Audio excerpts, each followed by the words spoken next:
돈이 되는 지식 토크 뒷동산의 박상학입니다. 앞으로 집값은 어떻게 흘러갈까요? 이번 시간 박은정 감정평가사님과 함께 이야기 나눠보겠습니다. 안녕하세요. 네, 안녕하세요. 네, 반갑습니다. 네, 하반기에도 집값 향방이 여전히 좀 혼란스러운 상황인데 그동안 집값에 대한 경고를 많이 해주셨잖아요. 네. 지금의 좀 부동산 시장을 정리해 본다면 어떨까요? 최근의 부동산 시장은 사실은 경착륙을 막기 위한 조치가 이루어졌었고 그 효과가 나타나는 그런 시장이었다고 생각을 하시면 될 것 같습니다. 작년 하반기부터 해서 거래량이 완전히 사라진 시장이었었는데 이제 정부가 대출에 대한 규제를 풀어주고 특별보금자리론이라는 제도를 통해서 사람들한테 대출을 많이 해주다 보니까 다시 이제 심리가 살아나고 그래서 이제 거래에 참여하는 수요가 늘어나게 되고 그러면서 거래량이 조금 반등하는 이런 모습을 보였는데 이런 대출에 있어서의 문제점들이 이제 부각이 되면서 이제 대출 부분이 줄여지는 상황으로 가게 됐고 하반기에는 사실은 지금 전반기에 있었던 것만큼의 거래가 계속 이어질 수 있을까에 대해서는 좀 의문이 드는 이런 시점이라고 볼 수 있습니다. 그러니까 지난해 이제 거래가 뭐 거의 절벽 수준으로 거의 없다가 네, 상반기 돼서 조금씩 뭐 3천 건 이렇게 올라오다 보니까 이제 집값이 조금 반등하는 그런 분위기 아니냐는 의견들이 이제 나올 수밖에 없었는데 일단은 경착륙을 우려했던 시점으로 우리가 거슬러 올라가 보면 사실은 그 전부터 거래가 이제 안 되는 현상이 꽤나 오랜 시간 지속이 됐었거든요. 6개월 이상 이렇게 거래가 안 되다 보니까 팔아야 하는 사람들의 입장에서는 가격을 낮추고서라도 이걸 이제 처분을 하려고 하는 이런 사람들이 생겨나니까 가격이 몇 개월 사이에 몇 억이 쑥쑥 떨어지는 이런 모습이 나타났거든요. 그래서 이런 부분이 이제 경착륙을 우려하는 상황이 됐고 사람들이 뭐 분양도 사실은 안 받으려고 하고 청약 경쟁률도 굉장히 많이 떨어졌었잖아요. 이런 식으로 좀 얼어붙었던 시장이었는데 대출을 해주다 보니까 이제 살 수 있는 조건이 과거에 이제 금리는 사실은 올라갔고 대출 받을 수 있는 조건은 굉장히 까다로워진 시장이었었는데 금리도 낮춰주고 대출에 대한 규제도 조금 우회할 수 있게 낮게 적용받을 수 있게 해주다 보니까 과거랑 비슷한 수준으로 자금을 융통할 수 있게 되니까 젊은 세대들 위주로 좀 시장에 참여하는 모습이 나타났어요. 특례 보금자리론 같은 경우는 이제 50년의 상환 기간에 그렇죠. 가지고 가는 상품이다 보니까 뭐 원금을 5억을 빌리면 5% 6% 이자를 생각을 하면 5% 정도 이자 되겠죠. 생각을 하면 한 10억 정도를 이자로 부담해야 되는 50년 동안. 그러니까 원금보다 이자 부분이 굉장히 많은 좀 부담이 되는 상품임에도 불구하고 이걸 적용하게 되면은 이제 DSR 산정이라든가 이런 거에 적용되는 한 달에 갚아야 되는 상환액 자체가 오히려 예전보다 더 떨어지는 현상이 나타나거든요. 그러다 보니까 이제 젊은 세대들 위주로 이걸 활용을 했고 이분들이 사실은 자금이 한 40조 정도 됐었는데 이게 다 소진이 된 상태거든요. 그러면 거래가 어디서 주로 많이 일어났느냐? 그러면 서울하고 경기도권의 거래가 좀 많이 늘어났잖아요. 그만큼 다른 지역은 여전히 지방시장은 여전히 좀 얼어붙은 상태인 거는 이게 지금 상황에서도 섣불리 들어가야 되겠다 이런 생각이 드는 시장이 아니다 보니까 남들이 똘똘하다고 이야기하는 지역에 수요가 생겼고 그 수요도 이제 대출을 활용해서 했는데 계산을 해보면 뭐 한 집에 뭐 40조면은 거의 뭐 2만 가구, 3만 가구 정도는 들어올 수 있는 물량이잖아요. 그럼 똘똘한 지역에 뭐 경기도나 서울의 거래량을 보면 그게 이제 맞물려 있는 정도 수준으로 거래량이 올라왔다 이렇게 생각을 하시면 될 것 같습니다. 지금 이제 또 하나의 현상이 뭐 집값이 조금 반등한다는 얘기도 나오지만 또 한편으로는 매물 나온 게 지금 역대급이라는 얘기도 있잖아요. 네. 이게 좀 지금 말씀하신 상황들을 좀 보여주는 사례라고 볼 수 있을까요? 일단은 시장 자체가 사줘야 되는 사람들이 돈을 구할 수가 없는 시장이다 보니까 팔아서 이 부분을 부채의 무게감이 커지는 시기가 됐으니까 정리를 해서 어느 정도 이제 슬림화해야 되는 입장에서는 팔아야 되는데 사줄 사람이 없어서 이제 계속 갖고 있었던 물건들인데 사주는 사람들이 나타나기 시작을 하니까 이 기회를 통해서 이제 팔아야겠다. 또 가격이 과거에 이제 막 떨어지는 것 같았는데 지금 이제 경착륙은 아니고 오히려 반등한다는 얘기가 나오니까 처분을 하려고 하는 이런 매물들이 늘어나고 있다고 볼 수 있고요.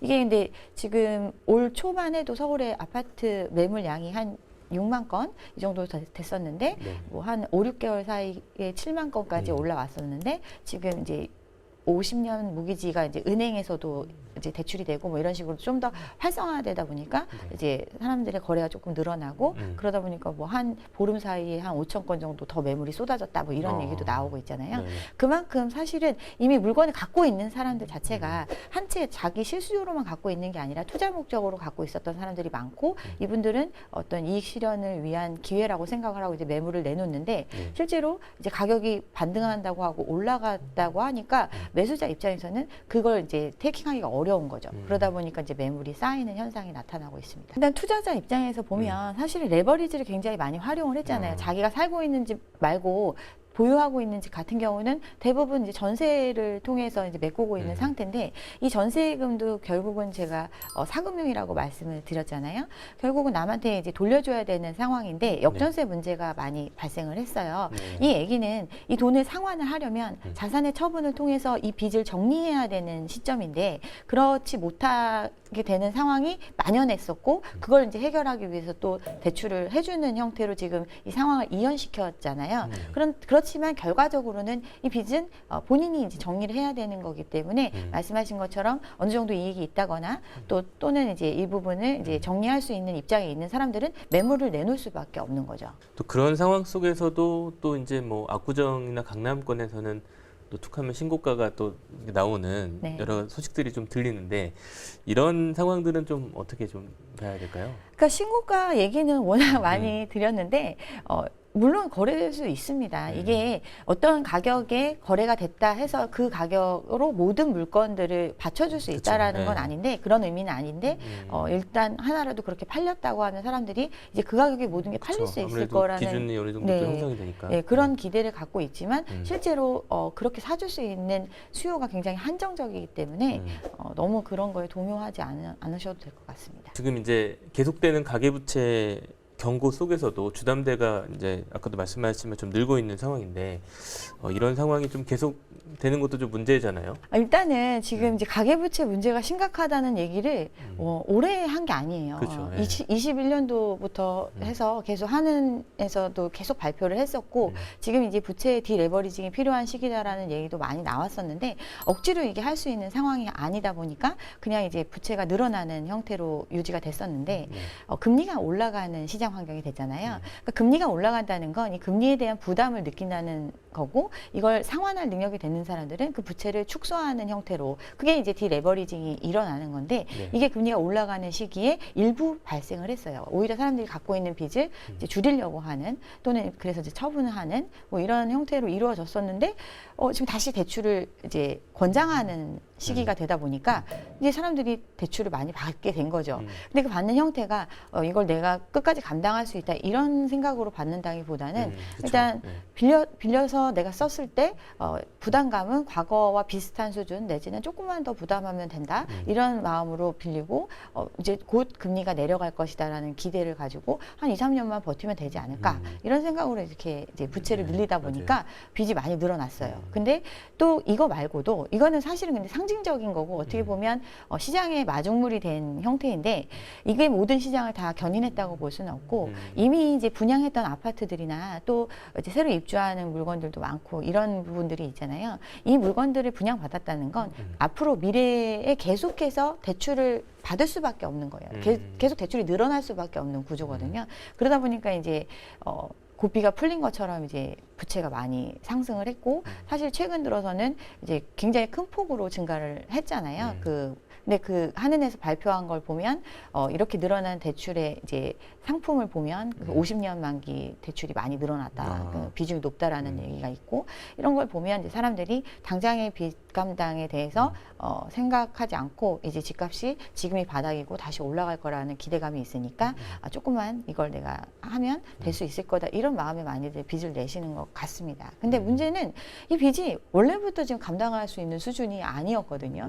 그걸 이제 의미하는 게 이제 GDP 대비해서 얼마나 많은 부채이냐 이 부분을 따지는데 그게 우리나라 같은 경우는 GDP 대비해서 105%가 넘은 게 이제 작년의 일이었잖아요. 지금 계속 더 늘어나고 있는데 정상적인 수준이라고 말할 수 있는 게 80% 정도를 이야기하고 한은에서도 앞으로 감축을 통해서 GDP 대비해서 80% 수준 정도까지 낮춰야 된다 이런 얘기를 하는데 지금 이제 이 빚을 사실은 또다시 빚을 내주지 않으면 갚을 수가 없는 입장이거든요. 그래서 뭐 역전세 종부세 문제도 동일한 문제고요. 그래서 네. 가계부채가 GDP 대비 105%라고는 하지만 이거 외에도 전세금이라든가 전세보증금이라든가 또 우회적인 다른 이제 대출들, 자영업자 대출이나 네. 이런 부분들이 차지하는 비중을 생각하면 굉장히 심각한 상황이고 그 빚을 감당하지 못하는 현상이 역전세로 나타났고 또 대출을 대환을 통해서 정부가 정책적으로 풀어주는 자금으로 대환하는 형태로 일단은 연명하고 있는 거기 때문에 근본적인 해결이 지금 이루어지지는 않고 있는 상태입니다. 하긴 뭐 50년, 40년 대출 받았을 때 그때까지 갚을 거라고 생각하고 집을 사진 않잖아요. 대부분 네. 이제 시세가 오를 거다라고 기대를 하기 때문에 네. 일단은 당장 뭐 2년 뭐 이 정도 전세 놓고 아니면 월세 음. 기간이 보통 이제 임대차 기간이 2년 정도를 기준으로 잡으니까 그 기간 동안을 감당할 계획을 세우고 이게 2년 후면은 가격이 지금 내가 산 것보다는 네. 훨씬 더 올라갈 거다라는 기대치가 있잖아요. 그렇죠. 그리고 네. 과거 고점 대비해서 좀 하락폭이 있었던 지역 같은 경우는 사람들이 이제 그 고점을 곧 회복할 거다라는 전제하에 이 정도를 내가 부담하더라도 나중에 충분히 이익이 있을 것이다. 이런 기대감을 가지고 많이 매입을 하신 것 같습니다. 네. 지금 이제 뭐 일부에서는 지금 대출을 받는 분들이 이제 뭐 일부 저소득층을 제외하고는 네. 어느 정도 이제 감당할 만한 수준이니까 대출을 받는 거다. 네. 그래서 가계부채 문제가 늘어나긴 하지만 그렇게 큰 문제가 되진 않을 거다라는 견해도 있는데 이런 부분은 좀 어떻게 보시나요? 그러니까 이제 그런 게 굉장히 이제 적극적으로 희망적으로 해석을 하는 건데 이 지금 집값이 어떻게 지금 올랐는지를 생각을 해보면 네. 과거에는 이제 유동성을 많이 풀어주는 즉 대출을 많이 해줌으로써 내가 예전에 샀던 가격보다 더 비싼 가격에 사줄 수 있는 사람들이 생겨났고 그렇게 해서 시장에 들어오면서 네. 그걸 갖고 이제 갈아타기가 이루어지고 이런 식으로 이제 거래량이 늘어나는 형태였잖아요. 그러다가 이제 코로나 극복을 위해서 저희가 또다시 유동성을 푸는 정책을 했고 이 자금을 활용해서 이제 영끌이라는 신조어가 나타날 정도로 아직 소득이나 어떤 기본적인 자산의 어떤 마련이 덜 된, 준비가 덜 된 세대들이 시장에 들어와 줌으로써 또 가격이 올라간 형태예요. 그러면 이 가격을 계속 유지를 해주려면 누군가 새로운 신규 수요가 밑에 바닥부터 이제 계속 들어와 줘야 그 다음에 연쇄적으로 계속해서 이어갈 수 있는데 그럴 수요가 있는지를 생각해 보면 좀 어려운 문제죠. 그리고 과거에는 이제 DSR에 대한 규제가 적용되지 않은 사람들이 대부분이었어요. 이미 빚을 갖고 있는 사람들, 이 빚에 대한 내줄 때 그 규모를 내줄 때 이 사람이 연소득을 통해서 일정 부분을 감당할 수 있을 것이다라는 이런 판단조차 하지 않고 그냥 어떤 담보의 가격만 보고서 그냥 목돈을 빌려준 형태거든요. 그 이런 사람들이 계속 이제 과거에는 그러니까 좀 더 낮은 허들을 통해서 대출을 활용했던 사람들이 네네네. 들어온 시장이었다면 이제는 이제 그런 규제들이 적용이 되는 상태에서 들어와 줘야 되는 시장인 거죠. 그러면 소득 수준도 좋고 더 나은 여건을 갖고 있는 사람들이 더 많은 이제 빚을 내서 더 비싸게 사줘야 되는데 이들이 이제 그렇게 일단은 그러면 아주 낮은 가격의 집들은 사실은 더 높은 소득이 있는 사람들이 그 더 비싸게 사줄 이유가 이 사람들은 이미 집이 있는 경우도 굉장히 많거든요. 그러니까 이런 것들을 생각해 보면은 좀 계속해서 이어지기는 어렵지 않을까. 계속 매수세가 일어나기가 쉽지 않다. 네네. 네. 그리고 감당할 수 있는 부채의 규모 자체를 굉장히 크게 가져가고 있는 시장인데 금리가 지금은 뭐 조금 또 주춤한다 이런 생각들을 할 수도 있지만 어떤 거시경제 상황으로 봤을 때는 금리의 상승 요인이 굉장히 많이 작용을 하고 있는 시장이기 때문에 이게 이제 계속해서 이제 버텨 나가기는 조금 어려울 수 있다. 그리고 또 이제 경기의 어떤 침체 상황이 뭐 무역 수지 적자도 나타나고 수출도 안 되고 뭐 중국의 경제도 안 좋고 미국도 마찬가지고 이런 상황인데 이제 인플레는 일어나고 사실은 이제는 어떤 이 시대 어떤 흐름으로 봤을 때는 이제 고용의 축소로 갈 수 있는 이런 단계로 가고 있거든요. 그러면 지금 현 상황을 계속 유지하면서도 사실은 빚의 무게가 굉장히 큰 상황인데 과연 이제 이 직업적인 부분에 있어서 계속 유지할 수 있는 상황으로 이어지는 이런 부분들도 조금 이제 좀 비관적으로 보기 때문에 그런 걸 생각하면은 조금 힘든 상황이 오지 않을까 이렇게 생각을 합니다. 여러 가지 집값에 대한 혼란 속에서 작년 같은 경우 청약 경쟁률이 좀 떨어졌다가 또 올해 들어서 보면 서울 특정 지역일 수 있겠지만 서울 같은 경우는 또 100대 1을 넘기는 것도 생기고 청약이 좀 다시 또 이렇게 관심을 받는 듯한 분위기가 있어요. 이런 상황들은 좀 어떻게 해석하고 계신가요? 결국은 이 모든 현상들은 앞으로 더 집값이 상승할 것이다라는 기대감과 어떤 그 희망의 전제를 깔고 일어나는 현상이라고 볼 수 있어요. 집값이 이제 지금 많이 이제 떨어지고 또 이제 시세 거래도 안 되고 뭐 이런 시장이 꽤나 오랜 시간을 겪었잖아요. 네네. 이거는 사실은 시장에서 그만큼의 수요가 받쳐줄 수 없는 어떤 다시 또 대출을 풀어주지 않는 한은 받쳐줄 수 없는 시장이라는 게 증명된 것과 마찬가지인데 지금 또 풀어주니까 일부 들어와 줬고 시장이 살아난다고 생각을 하니까 청약 같은 경우도 또 이제 청약이 잘 되는 이유는 이 어떤 PF 사업들의 결과물이 잘 팔리게 해줄 수 있는 그런 시장 환경을 만들어준 거거든요. 그러니까 뭐 지역에 대한 규제를 풀고 또 전매 제한을 풀고 뭐 실거주 의무도 지금 푼다 뭐 이런 얘기들이 있는데 결국은 이제 내가 실수요하지 않더라도 투기하더라도 이 집을 분양받을 수 있다. 이런 조건으로 완화시켜준 형태다 보니까 그러니까 이제 지금 뭐 일단 당첨돼서 뭐 몇 달 안에 지금과 같은 심리가 꺾이지 않으면 조금이라도 피해를 받고 또 팔 수 있지 않을까 이런 기대감으로 일단 넣어보자 이런 생각들을 하시는 분들이 많이 있을 거고 그게 이제 청약 경쟁률로 이어지게 되는 거죠. 사실은 이제 둔촌주공 분양할 때만을 되돌아가서 생각을 해보면 사실 그 가격 자체가 굉장히 높은 수준이었고 그러다 보니까 실수요자들한테는 호응을 받지 못하는 시장이었잖아요. 근데 이제 그때 모든 규제를 이제 풀어주면서 뭐 줍줍이나 이런 청약 열풍 또 대출에 대한 부분 전매 같은 경우도 이게 거의 지어지다가 잠깐 멈췄다가 다시 가는 사업장이다 보니까 12월이면 이걸 이제 다시 팔 수 있다. 그러니까 그 짧은 기간 안에 어떤 시장이 올라가게 됐을 때 이익을 볼 수 있지 않을까. 이런 마음으로 사실은 청약을 하신 분들이 굉장히 많이 있고 주변에도 제 주변에도 많이 있거든요. 보면 근데 이제 자금 마련에 대해서는 사실은 기본적으로 계약금 그다음에 일부 중도 내는 부분에 대해서는 뭐 대출이나 아니면 이런 걸로 운용을 하다가 마지막에 그 전매가 풀리는 시점에 그냥 이 부분만 해결하고 조금의 피해를 받고 팔 수 있지 않을까 이렇게 지금 끌고 가고 있는 거거든요. 근데 문제는 이 자금들 자체를 사실은 메꿔줄 돈이 없는 거예요, 시장에. 시장의 돈 자체가 부족한 이런 상황이기 때문에 이것도 대출을 해주지 않으면은 잔금을 치르지 못하고 또 이걸 내 집을 처분하지 않으면 이 집에 입주하지 못하는 상황이 되잖아요.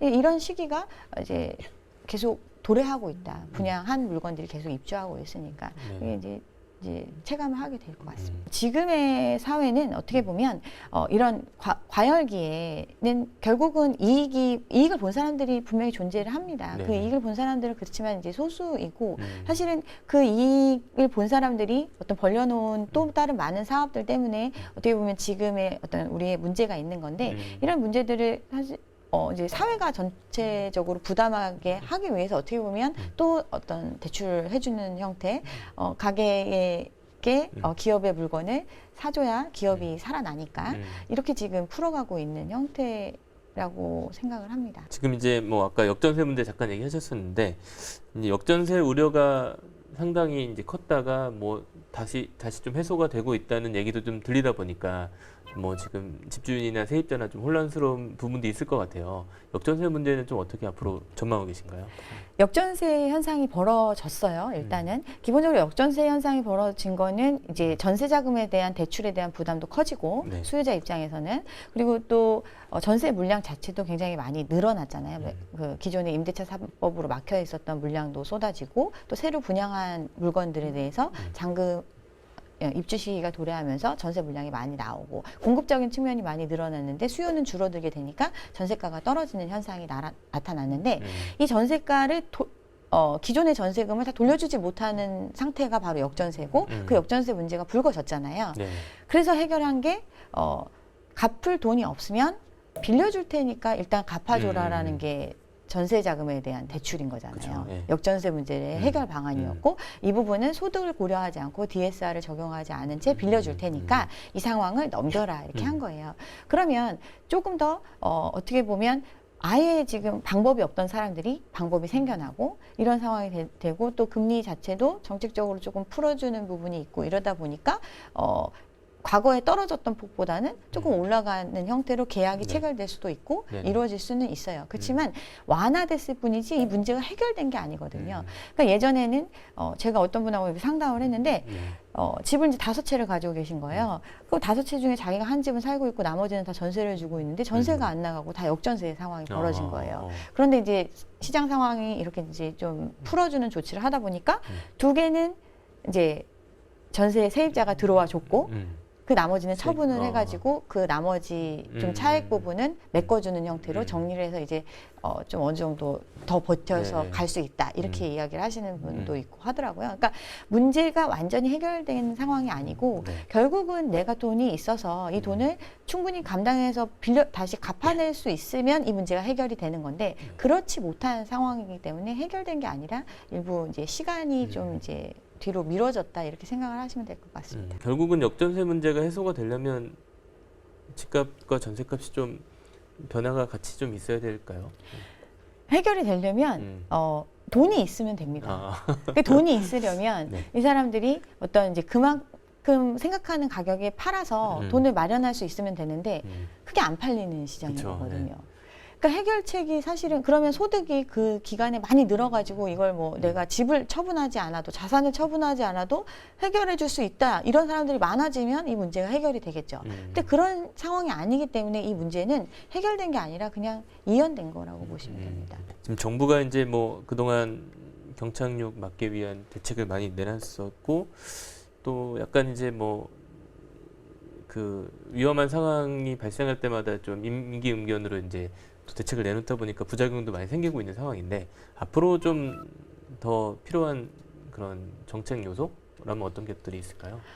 사실은 지금 어떤 우리가 이게 좀 건전하게 조정이 되게 하려면 일부 이제 망하는 곳은 망하게 두고 또 조정되는 부분들은 시장 논리에 의해서 조정이 되게끔 준비되지 않은 곳들은 이제 건전성이 어느 정도 요건을 맞추지 못한 곳들은 몇 개가 정리가 돼야 사실은 좀 정리가 되는 건데 그거를 지금 옥석가리기를 하지 않은 채 그냥 어떻게 보면 뭐 정치적인 이슈가 있는 것인지 무엇인지 모르겠지만 좀 계속 끌고 가는 형태로 지금 가고 있거든요. 네. 근데 이 끌고 가는 게 결국은 정부가 돈을 쏟아 부어서 사실은 끌고 가는 건데 정부가 돈이 없는 상황이라는 게 계속 지금 나오고 있잖아요. 그러니까 계속해서 어떻게 보면 외부적인 어떤 위기가 발생하지 않은 상황에서도 우리가 과거에 겪었던 위기 상황만큼의 그런 위험도가 있는 시장이 지금 되어 있는데 이 상황을 과연 계속 끌어가는 것이 옳은지 아니면 어떤 위기가 정말 현실화되기 전에 일부를 조정함으로써 우리가 그 위기에 대처할 수 있게끔 나아가야 할 것인지에 대한 좀 판단이 필요할 것 같습니다. 혹시 그리고 또 이제 잃어버린 30년 일본의 사례를 좀 들어서 우리도 좀 비슷하게 갈 수 있다는 말씀도 평소에 하셨었는데 네. 그런 전망에 대해서는 좀 어떻게 보고 계신가요? 그러니까 지금 우리가 생각하고 있는 고점, 전고점에 대한 그 기대치가 이 가격 형성 자체가 어떻게 됐는지를 생각해 보면 그게 굉장히 사상 누각처럼 사실은 어떤 소득이나 우리 경제 규모에 맞춰서 이 가격이 쭉 올라가 준 게 아니라 빚이라는 걸 통해서 올린 가격이다 보니까 그 가격을 유지해 줄 힘이 굉장히 약하고 그렇게 된다면 어느 정도 소득 수준에 맞춰서 어떤 가격 수준의 그 집값이 될 때까지는 좀 갭이 큰 거예요. 네. 그런데 이제 지금 이미 거품으로 키워놓은 집값은 굉장히 높으니까 이게 정상적인 수준까지 조정되는데 시간이 얼마나 걸릴지를 알 수가 없잖아요. 그러다 보니까 이게 좀 장기적인 침체로 갈 수 있다 이렇게 보는 거고 일본도 그렇고 중국도 그렇고 지금 최근에 이제 중국 부동산의 이슈이긴 한데 일본 같은 경우는 사실은 이런 소득과 어떤 부채의 불균형 상태가 굉장히 심각했기 때문에 잃어버린 시간을 갖게 된 건데 이게 10년이면 끝날 줄 알았는데 그게 안 끝난 거고 그게 10년이 20년이 되고 20년이 30년이 된 거거든요. 네. 이거는 뭐 어떻게 보면 아무리 노력한다고 해서 이루어지는 게 아니라 말 그대로 정말 시장에서 정말 그 정도의 수요가 계속 건전하게 받쳐줄 수 있어야 가능한 회복되고 다시 올라갈 수 있는 개연성이 있는 건데 그렇지 않기 때문에 이게 가까워지는 데까지 그렇게 오랜 시간이 걸린 거고요. 네. 중국 같은 경우도 사실은 부동산을 통해서 경기 부양을 하는 우리나라랑 굉장히 비슷한 모습을 보였는데 그 문제가 이제 불거졌고 어떤 부동산 개발 수위에 있는 회사들이 이제 디폴트 위기에 빠지게 되니까 네. 이런 부분들을 지금 살리기 위한 정책. 그래서 여기도 이제 뭐 분양을 좀 완화해주고 뭐 이런 대출을 또 많이 해주고 뭐 이런 식으로 지금 하고 있지만 이걸 전부 다 끌어갈 수 없기 때문에 사실은 그 속도를 늦추거나 어떤 큰 회사가 넘어졌을 때 충격을 좀 최소화하기 위해서 조치를 하고 있는 과정이거든요. 이게 다 해결될 수 있으면 계속해서 그 높은 가격을 유지해 줄 수 있으면 다 좋겠죠. 그렇지만 그렇지 못하니까 시간적으로 그런 오랜 기간의 침체를 겪게 되는 거고 우리나라도 뾰족한 수가 없다. 그렇게 생각을 하면 좀 장기적인 침체로 가지 않을까 생각합니다. 이 집을 언제 사야 되냐 이런 질문 뭐 항상 받으실 것 같은데 어떤 기준으로 지금 상황에서는 좀 판단을 하는 게 좋을까요?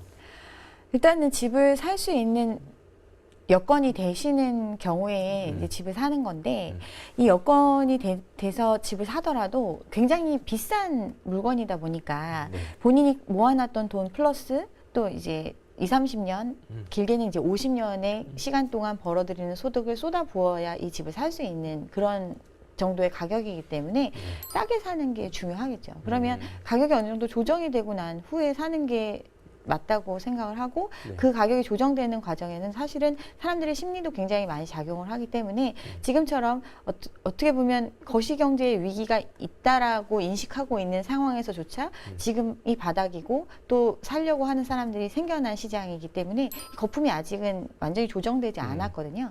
이런 상황에서 굳이 움직이실 필요는 없다고 생각을 합니다. 네, 뭐 일부 지역의 경우는 고점 대비 한 50에서 70% 정도 빠져야 적정 가격이다 이런 네. 말씀도 하시는 걸 기억하는데 네. 그 정도 더 이제 가격을 좀 추이를 보는 게 좋을까요? 그러니까 일단은 사람들이 이제 제가 이제 70% 뭐 50% 네. 이렇게 이야기를 하면 이 가격에 대해서 아니 어떻게 절반이 되고 그 이하로 떨어질 수 있느냐 그쵸. 네. 이렇게 생각을 하시는 분들이 많이 있는데 지금 이제 우리나라 집값이 비정상적인 수준이라는 거에 대한 인식이 좀 많이 부족한 것 같아요.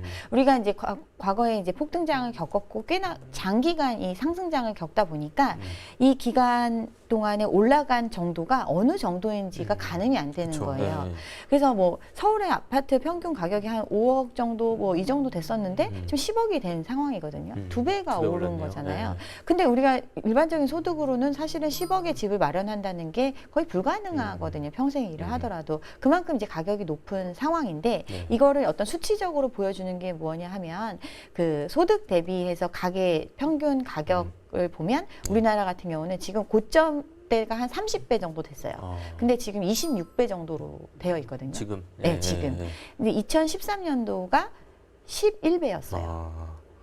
그런데 OECD 평균의 그 수준의 어떤 나라의 집값 수준을 보면 정상적인 어떤 그 범위를 보면 11배 정도 기준으로 하거든요. 그렇죠. 우리 2013년 가격 수준이네요. 네, 그렇게 본다면 지금 말한 이제 뭐 80% 이상 빠져야지 사실은 13년도의 가격 수준이 되는 거고 물론 이 11배가 뭐 아주 적정한 가격이다 이게 정상 가격이다 뭐 이걸 말하자는 게 아니라 이런 어떤 정상적인 수준이라고 참작되는 수준의 가격 대비해서 현재 집값 수준이 26배니까 아직은 고점이다라는 게 명확하잖아요. 그렇기 때문에 이제 섣불리 움직이시지 않으셨으면 좋겠다라고 이야기를 하는 거고 한은도 이런 이야기를 이제 사실은 보고서를 통해서 또 이야기를 했잖아요. 이 정도로 지금 상황이 비정상적인 주택 가격이고 이 가격을 믿고 어떤 무리한 대출을 통해서 어떤 여기에 참여하는 걸 지양해야 된다는 내용을 이제 이야기를 하고 있는 거죠. 그런 것 때문에.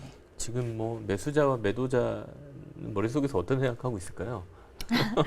일단 매수자 같은 경우는 이제 시장에서 정말 살 수 있는 사람, 유효 수요로 있는 사람들은 이런 어려운 환경에서도 자기의 자금이 있고 목돈이 있고 플러스 감당 능력이 된다고 생각하는 사람들이 참여하려고 하겠죠. 근데 매도자 같은 경우는 이미 지금 빚을 굉장히 많이 지고 있고 자산은 많지만 이 자산을 현금화하기가 굉장히 어려운 시장인 상태에서 지금 버티고 있는 거죠. 매물이 나온다는 거는 자산을 현금화하려고 하는 그런 니즈가 많다는 뜻이잖아요. 그러니까 가격을 얼마에 팔겠다 이런 게 중요한 게 아니고 내가 지금 자산은 많이 갖고 있지만 당장의 현금 유동성이 개별적으로도 개인별로도 유동성의 경색 상황이 온 거예요. 그렇기 때문에 이 자산을 처분하려고 하는 거고 그런 사람들이 늘어나는 시장이라는 거죠, 지금. 그러면 누가 더 급할까요, 마음이?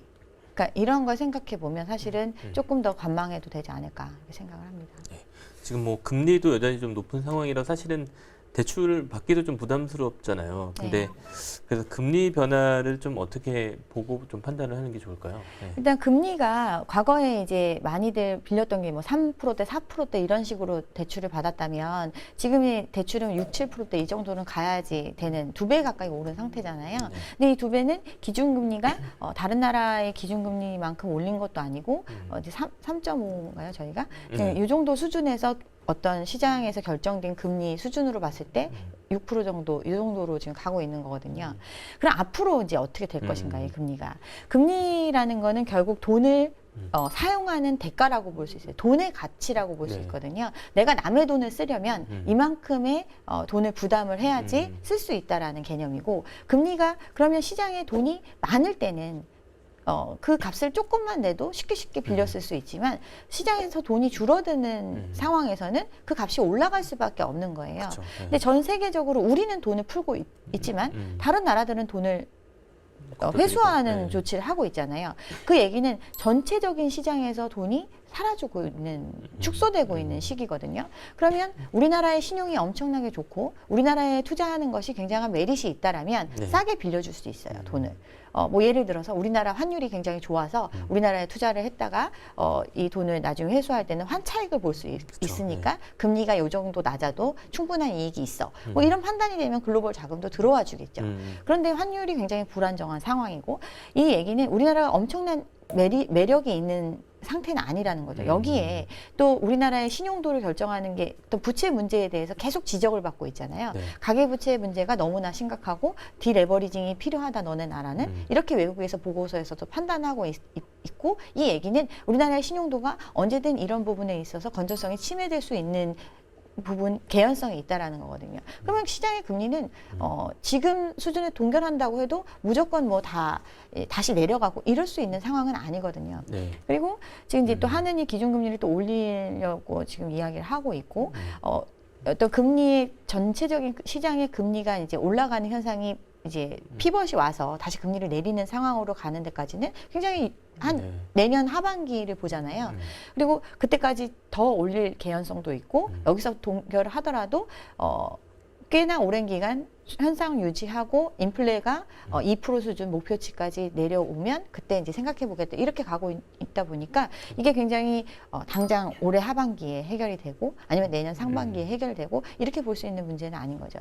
그러면 지금까지는 사실 계속해서 연명 조치를 하고 또 선제적으로 정부가 돈을 투입하면서 이 상황들을 좀 완화시키고 터지지 않게 지금 관리를 하고 있는 상태인데, 이 기간이 더 길어지게 됐을 때 이게 여력이 있느냐, 이런 걸 생각을 해보면 좀 어려운 상황이고, 그렇게 되면 다시 또 시장의 금리는 더 올라갈 수 있는 환경이 되는 거죠. 지금 또 한편으로는 이제 부동산 시장 중에 경매도 시장이 있잖아요. 그래서 여러 가지 이제 뭐 금리나 부담을 못 느끼고 있는 분들이 이제 경매 물건을 내놓기도 하는 그런 상황인데, 지금 시기에 좀 경매로 내 집 마련하는 타이밍 어떻게 좀 보시나요?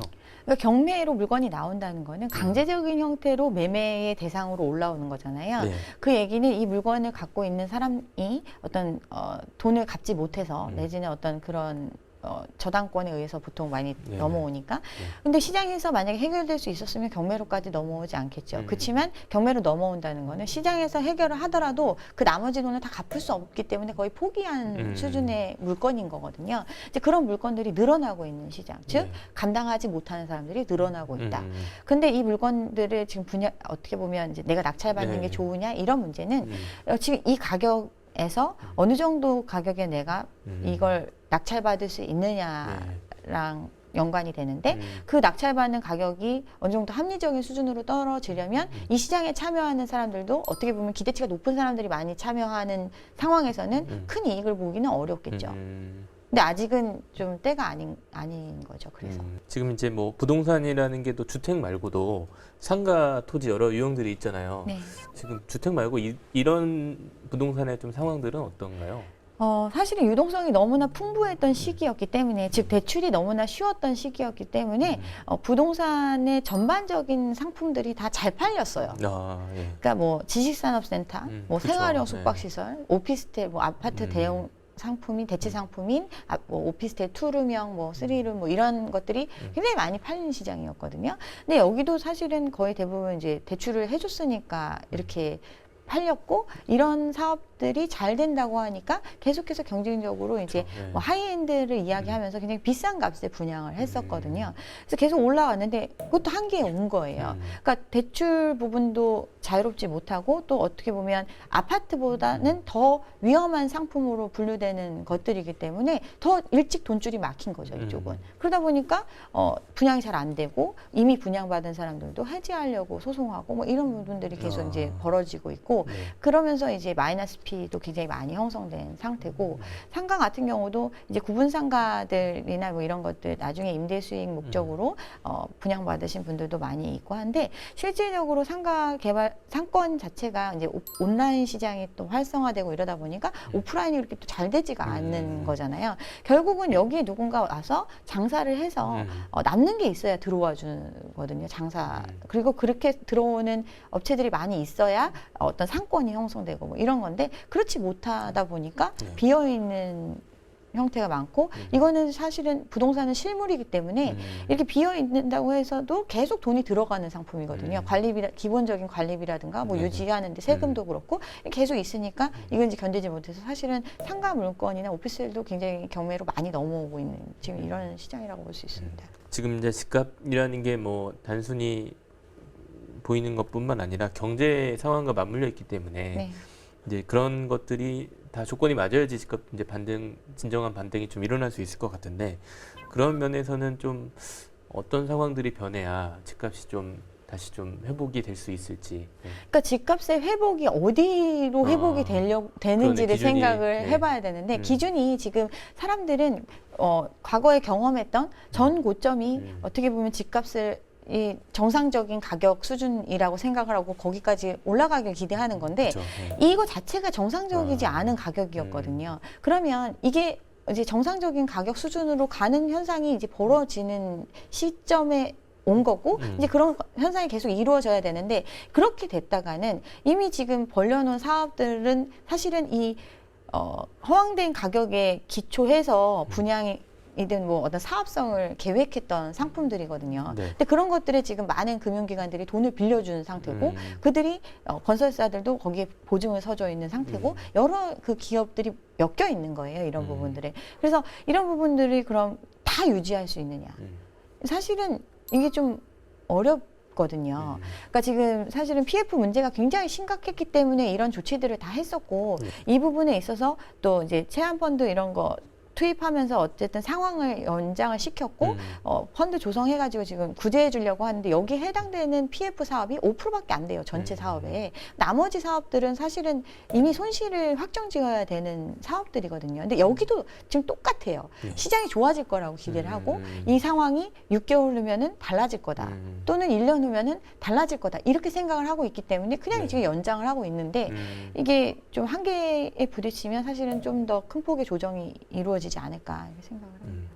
그러니까 이제 집값이라는 게 고점 대비 회복을 얘기하는 게 아니라 진짜 이제 거품이 빠지고 좀 정상화되는 상황이 돼야 되는 거네요. 그 정상화되는 상황이 돼야 사람들이 닿을 수 있는 가격이고 내가 노력하면 이 정도의 집을 시간은 어느 정도 걸리지만 살 수 있다라는 사회가 돼야 애도 낳고 할 거 아닙니까? 근데 이 상황이 조정이 늦어지면 늦어질수록 우리나라 같은 경우는 사실은 유례없는 출산율을 보이고 있잖아요. 네네. 이게 인구 문제를 이야기를 하면 대부분의 사람들이 무슨 인구 얘기하냐. 그래도 다른 데 다 사람이 없어도 다 서울에 와서 모여서 그쵸. 살 거고 네. 그래서 서울의 집값은 계속 올라갈 수 있다. 이런 논리를 피시는 분들도 많이 있는데 사실은 이거 굉장히 심각한 문제거든요. 지금 특히나 아파트에 많은 사람들이 투자를 하는데 아파트라는 상품을 수요할 수 있는 계층을 생각을 해보면 어느 정도 가정을 이루고 살 수 있는 경제적인 소득 수준이 되는 사람들로 유지가 돼야 되는데 그런 인구 자체가 지금 굉장히 줄어든 시장이거든요.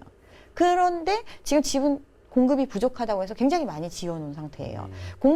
공급 이슈도 또 이야기를 하면 내가 한 채를 원하는 시장에서는 지금 공급한 게 충분히 넘쳐나는 공급이거든요. 근데 대부분의 사람들이 4-5채씩 또 많이 산 사람은 뭐 800채 산 사람도 있고 400채, 4,000채 산 사람도 있고 뭐 이런 얘기를 나오잖아요. 네네. 그렇게 많은 걸 원하는 시장에서는 아무리 공급해도 공급은 부족하고 그래서 그 공급 부족을 이유로 굉장히 많은 집을 지어놓고 있단 말이에요. 근데 최종적인 수요자, 이 집을 그럼 내가 공급을 많이 해서 이 집을 내가 소유하고 있다가 누군가 나보다 돈 많은 사람 또 실질적으로 여기에 살기를 원하는 사람들한테 나중에 비싸게 팔아야 되겠다 이런 기대감을 가지고 집을 사고 있는데 그걸 채워줄 사람은 실질적으로는 많지 않은 거죠.